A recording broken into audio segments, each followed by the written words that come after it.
Welcome to another video. This is That's Not Catch Up. You're watching AirMech Madness. This is a Infantry Rush, and this should be a lesson to everybody watching why you should scout the enemy team. And easy counter for this, if anybody has experienced this early Infantry Rush, is just fly over to the enemy team in the very beginning and just shoot down as much as you can, because if you don't, then it's going to snowball into a huge massive wave of shooters like you can imagine that I'm about to do right now, and it's not going to be pretty. So it's a lot of fun to try to do this. I'd recommend everybody try it just for fun. It's also a good way to experience and learn how to counter these type of rushes, infantry rushes. You can see I'm buying shooters. They're pretty cheap. I think they cost about $1,000 each, and they have a 2.7 build time, so they're very easy units to spam. If you're going to spam in units, then you're going to want to do ones that are affordable and that are, you know, all around good. So shooters can do damage to air units and units on the ground. They're just a little bit better than soldiers.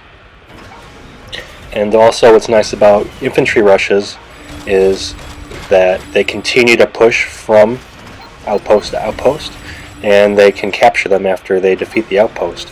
And it's also really important when you're doing an infantry rush, stay with the infantry. If you leave them alone, you don't know.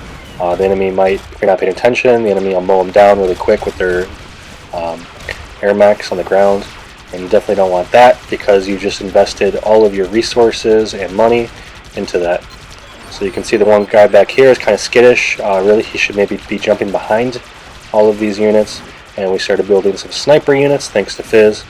So now we even have some distance, and you can see it's kind of getting a little bit crazy and out of control. The situation only gets worse the longer you wait and you don't try to shoot these guys down. So if you're on the enemy team right now, you want to be going behind enemy lines with your teammate at the same time, and just try to get as many as you can, run back to your base when your health is low, and just repeat. Because, you know, people like us that are doing this rush, where we're just going to keep building units when they're ready, and as the more outposts we capture, the more units we can build. And so, like I said earlier in the very beginning of the video, there's just a big snowball effect. So you can see how devastating it is. We're just moving on from outpost to outpost. It's really fun to do. Now Fizz is doing all sniping units, and you can see how fast they can just cut through the AirMechs. Another good counter to this would be Stealth Bomber, the Helix, anything that can just shoot enemies on the ground while still staying up in the air, because these units do less damage to the air units, but they're still going to do damage, so you got to watch out.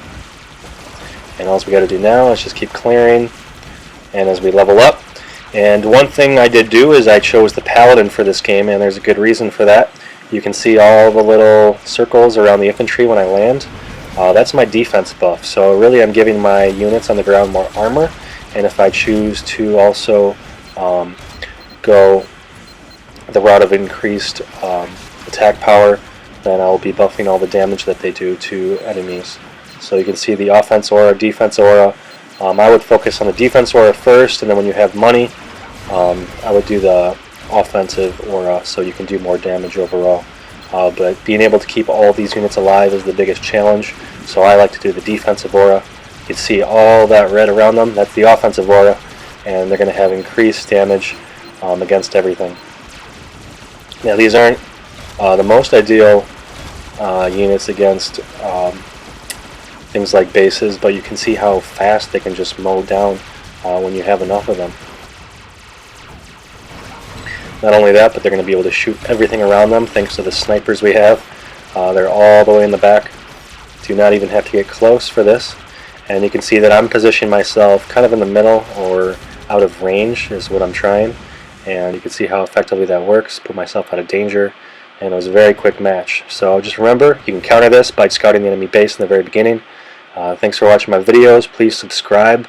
I'd like to get some more subscribers, put some more videos up like this, hopefully help you guys out in the future. So thanks for watching. That's Not Catch Up, and I'll have more to post soon. Thanks.